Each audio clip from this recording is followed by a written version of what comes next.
Alright folks, here we are. Batman The Adventures Continue number 2.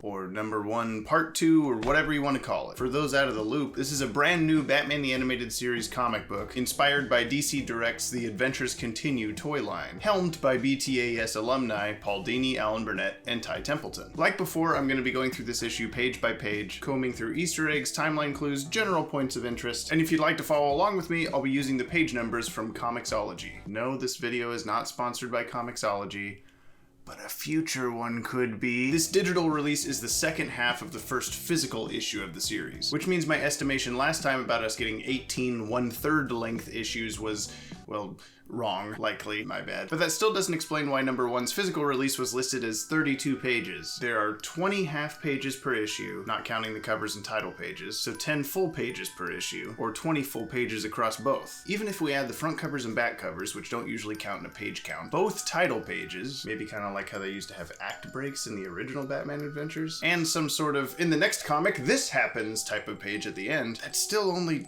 27 pages, not 32. But you know what wouldn't surprise me? The remaining 5 pages all being toy ads. We'll get to that. The title page here is pretty reminiscent of what we might have seen at the start of an old BTAS episode, which Paul Dini kind of hints at being deliberate, these both so far being repurposed panels from their respective issue, transformed into a painterly title card by artist Randy Mayer, who remains strangely uncredited. Come on. He's a mayor. Batman The Adventures continues in this second issue, picking up right where we left off. Lex Luthor has caught Batman in an airport hangar, holding him by the neck, or shirt depending on the panel. Last issue we got a brief look at this number pad on the vault Lex stole from Wayne Tech, but here we get a pretty much full view of the numbers. And of course, being who we are, we decided to try to figure out if they meant anything. We'll come back to Lex and all that in just a sec, just play along. The first one that stuck out to me was 9-2, with 1992 of course being the year Batman the Animated Series first debuted on Fox Kids. And even 992 is still accurate to that, September being the 9th month of the year. Using that same logic, moving across the keypad we have 574, or May 1974, 302, or March 2002, 607, June 2007, and 523, May 2023? But that hasn't happened yet. Comment below if you're watching this in May 2023 or later. Diving into DC stuff from these specific time periods to see if anything might be significant. In May 1974, we got Detective Comics number 440, which features Batman fighting the Beast of Ghost Mountain, as well as Brave and the Bold number 112, a Batman and Mr. Miracle team up, and the 100-page giant of Batman number 256, Catwoman's Circus Caper, which also covered June of that year. March 2002 saw the release of a 10-cent Batman special that launched the Bruce Wayne Murderer storyline, which played out across various Bat titles. The real murderer turned out to be hired by President Lex Luthor. In June 2007, we got Detective Comics 831, a Harley Quinn story written by Paul Dini, who has said recently he's been working on something with Harley, the start of production on the Dark Knight feature film, and Batman number 665, a Grant Morrison story featuring the 3 ghosts of Batman, 3 GCPD officers who were trained to replace Batman should anything ever happen to him. And that last date, May 2023, Matt Reeves' The Batman, starring Robert Pattinson, aka Robert Pattinson, aka Robert Battenbat, isn't set to premiere until 2021, though this whole hilarious social distancing thing may push that even later, so right now, it doesn't line up, and if it does later, I'm calling extreme Illuminati buffoonery on the part of the Adventures Continue team. Maybe May 2023 is... no. Snyder Cut confirmed! Who knows if this comic will see a Batman Mr. Miracle pairing, or him fighting the Beast of Ghost Mountain! But that 3 Ghosts of Batman one certainly sounds like an easy way to incorporate a certain other 3 Batmen. Oh, and there's just plain 52 right here, but you know. No big deal. But anyway, removing tinfoil hat now. Back to what's actually happening in this comic. On page 4, we see the head of Brainiac in full close-up glory. Interestingly, on the next page, Batman calls it a skull, which I guess is sort of morbidly accurate, but we have seen in the Justice League episode Twilight that at least that particular Brainiac body had an actual white skull-like structure underneath its bluish skin? Shell? Skin shell. So either this Brainiac body didn't have that, or they forgot, or it doesn't matter and I should just move on to how on page 5 Lex mentions watching Superman fight Brainiac via a lunar satellite, which is likely another reference to that same big battle on the far side of the moon that Lex explained to Bruce last issue. But let's think on this little mini timeline for a second. If it is the same battle, then Lex watched Superman and Brainiac punch for a bit, Superman won, he brought Batman the Brainiac head, and then he went missing. So when Lex tells Bruce that Superman disappeared right after the fight, shouldn't Bruce be immediately suspicious that Lex might be behind the disappearance? Instead, he just also doesn't know what happened to Superman. Is the big battle on the far side of the moon a different battle than the Superman and Brainiac one that Lex witnessed? It seems odd for the same character to refer to two different moon-adjacent Superman fights in basically the same issue. But perhaps this is a space battle that we've seen before in the cartoon. Batman will return after these messages on Kids WB. And I can tell you why. Hey everybody, I'm running out of ideas of how to say all the Patreon names, so this week I decided that while saying the names, I'm going to be doing a handstand, okay? So let's go ahead, let's get started. Show me the names, I can't see them at all. Sorry. Thunder O'Brien and Eddie Lindquist are our brand new patrons. Thank you so much for joining. Oh my god. Eleanor and Ty Rothermall have upped their patronage. Thank you very, very much. You don't know how much it means to us for you to do something like that. And then always, we say these names. Here they go like this. Dark Poet 1792, Daniel Chan, Robert Sterling, Cameo Shadowness, Luke Mears, and Richard Mon 12. Please make it stop. Oh my god. Does that feel good? If you would like to become a patron of the Watchtower Database, you can visit patreon.com/DCAU Watchtower. Check out all the stuff we got going on over there. I'm going to talk about it again at the end of the video when you see all the names go by. Early video access, artwork, voting on videos. You can be in the comic that we make, have your name said out loud like I just did with those people. Every month we do like a Google Hangouts chat thing with some of you. That's fun. You help us out. We give you cool stuff. It's really a win-win if you think about it. Patreon.com/DCAU Watchtower. This one that you see right here. I can't actually do a handstand. That's probably pretty obvious. Thanks. Bye. Now back to the new Batman Superman adventures on Kids WB. Congratulations.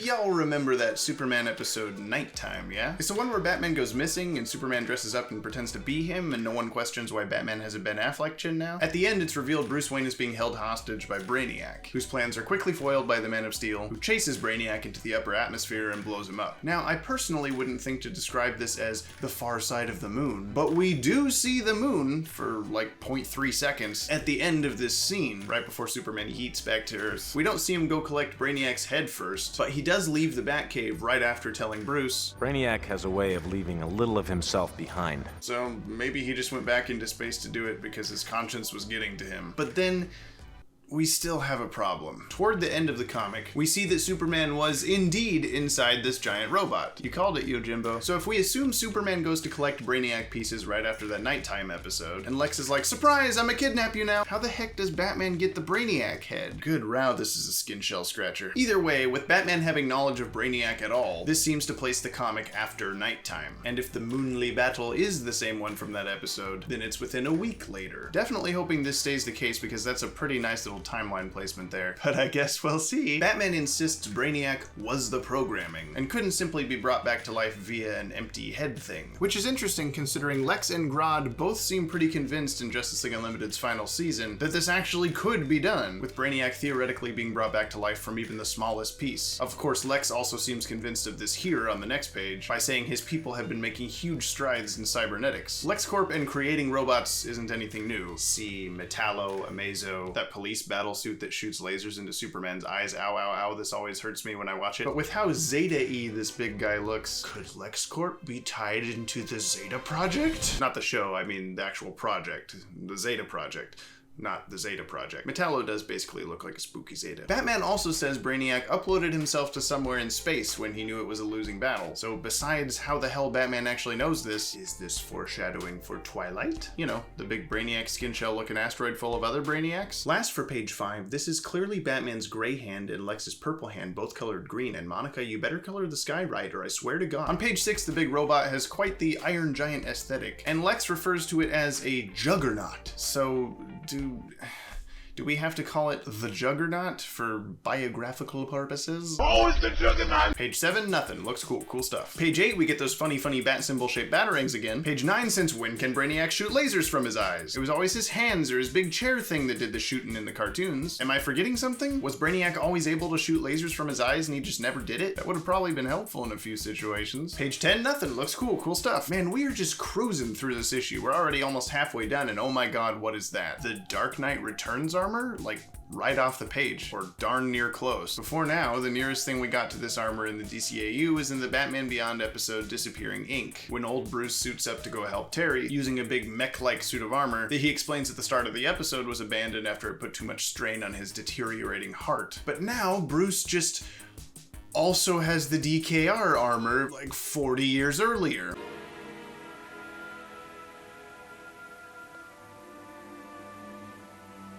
We already did a video cataloging all the bat suits, guys. I'm not gonna redo it. Now, this could very well be a fireproof suit kind of thing. Batman probably has a handful of situational bat suits that we haven't seen in this universe yet, just hiding around a corner somewhere or tucked nicely away in other steamy ground holes. That's fine. What isn't fine is this thing can fly with rocket boots. Where the hell was this thing when... I can't fly at all. Huh? Why wouldn't he use this all the time in his Justice League days? Gotta fight a Mazo? Big battle suit. Gotta punch Darkseid on the roof of the Daily Planet? Big battle suit. Gotta go to Themyscira to stop the god of the underworld?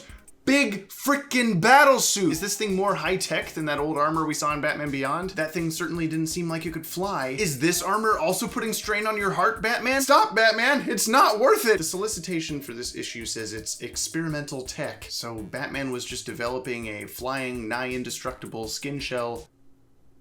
Yeah, that still works. And then he abandoned it for something less good? I'll give the creative team the benefit of the doubt and hope that this suit is destroyed by the end of this series. Maybe then Bruce decides, you know, the rocket boots were a little much. I'll take them out of the next version and I'll hardwire it into my faulty heart. And then he just puts rocket boots back on the next one anyway. This is what's kind of getting to me. I see it all over the interwebs. People being upset that this comic just seems like a way to shoehorn in all the new toys into the greater zeitgeist. If they're in the comic, more people will buy them. And I mean, yeah, that's how marketing works, but damn if it doesn't remind me of those stupid-ass whirligig Batmobiles that they were all driving at the end of Batman and Robin, just for the sake of selling toys. I'm telling you, 5 pages of toy ads, you just wait. Back on page 12, when Alfred's talking about 2 cockpits, there's actually 3 areas denoted. The front, the back, and of course the cockpit. Bruce's "that's a battery" kind of reminds me of this meme. You know, the "what's a turry" one, because Bat-turry. What's a Terry? Who knows, Batman, but you'll find out in about 40 years. Batman yelling, "Where was he going?" at a random thug is also kind of like this great moment from Batman Begins. Where are the other trucks going? By page 14, we see Lexs Plane will be arriving in Metropolis in 5 minutes. Now we know from random thug number 2 on the last page that the plane left an hour ago. On average, cargo jets like the one Lex is using cruise at upwards of 575 miles per hour. But according to Superman Adventures number 4, Gotham and Metropolis are only 110 miles apart. How f***ing slow is Lex Luthor's plane? If the thug is exactly accurate in how long ago Lex left, it's taking the plane 65 minutes between cities. I mean, yeah, it's carrying a big old juggernaut, but it's moving at like less than 1/5 normal speed, somewhere around 101, 102 miles per hour. Unless, of course, they're basing the distance between Gotham and Metropolis off of their comic counterparts and not the DCAU. But nope, that's even less distance. And for that matter, how f***ing fast is Batman's armor? If we keep assuming that the time Lex's plane is 5 minutes from Metropolis is an hour after they left, then Batman arrives to stop them instantaneously. Does this thing also have teleportation powers? So we now have to assume that a question mark amount of time has passed between when Batman found out the plane left an hour ago and him catching up to it 5 minutes from Metropolis, which would mean the plane is going even slower. At the estimated 101, 102 miles per hour, it was already going over 70 miles per hour under the speed it takes to keep a cargo plane airborne. What the f*** is going on? If this was a plane owned by Lex Luthor, you'd think it could go faster than a normal plane. Instead, it shouldn't have even been able to leave the airport. I was gonna talk about how Lex is shooting yellow beams instead of green ones on the next page, and even how in the cartoon sometimes the beams were yellow and sometimes they were green, but Jesus, that airplane thing really took it out of me. Moving on.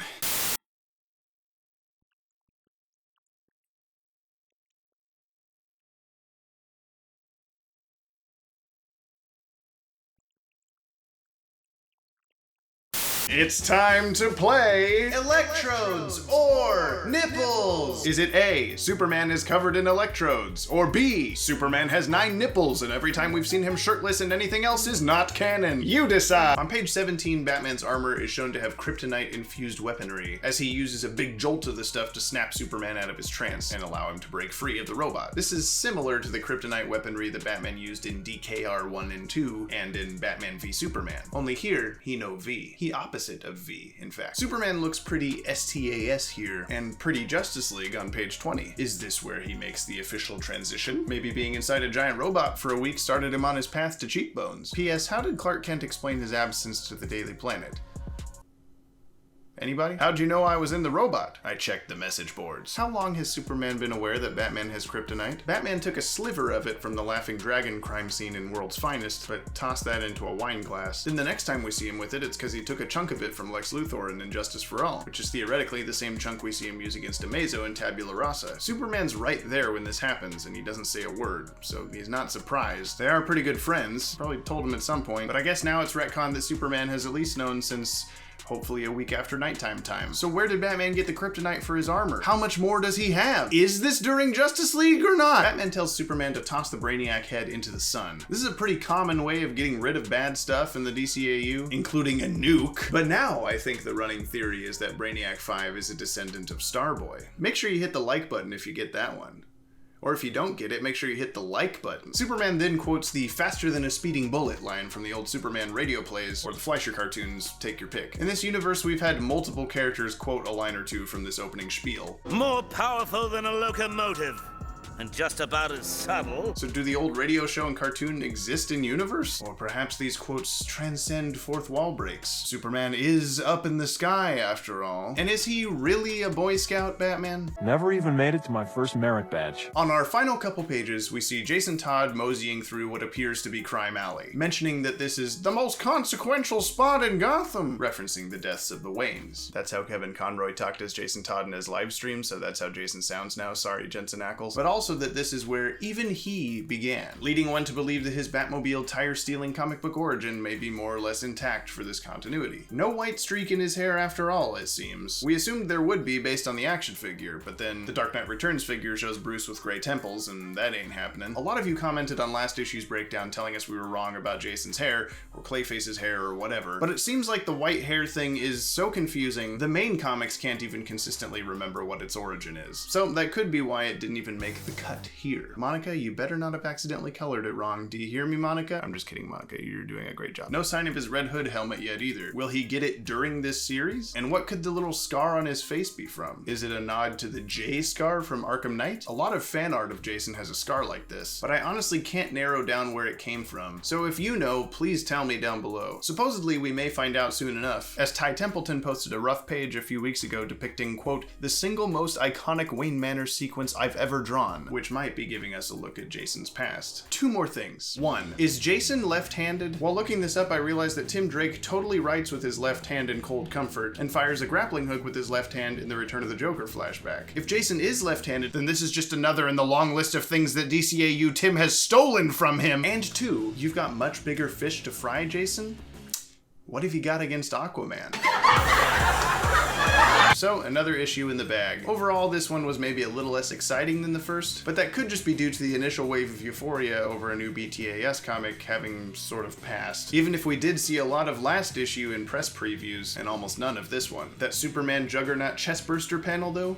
Pretty dang shway. It's interesting that for both of these issues, aka this hardware story, Alan Burnett is credited before Paul Dini on writing, as if he wrote more of it, or it's just alphabetical. But in any case, Burnett wasn't involved with the Justice League cartoon. I did not do that Justice League show. I was too long in the Batcave at that time. And I felt... And Dini barely was, having only written 2 episodes, or 3 if you count Unlimited. Does or will this hamper their ability to connect plot points from those shows, i.e. Lex's exosuit, Batman not being able to fly, etc.? Alan Burnett also says he rejects the premise of epilogue, something I sure as hell am not going to describe in this video, so I wouldn't put it past them to tinker with a few things. But I'm gonna keep putting my faith in these dudes since they haven't steered me wrong before. I just hope DC is giving them as much creative freedom as they had in the 90s, and it's not just email after email of, but you gotta put this action figure in there. The next issue is going to be pretty Deathstroke heavy, so I'm definitely excited about that. But I'm also interested to see if we find out anything more about what happened to Lexs after this issue. He's definitely caught in the act of supervillainy here, so maybe this is part of his decline into Injustice for All when the League finally acquires evidence to use against him and ends his businessman days for good. At least until he runs for president.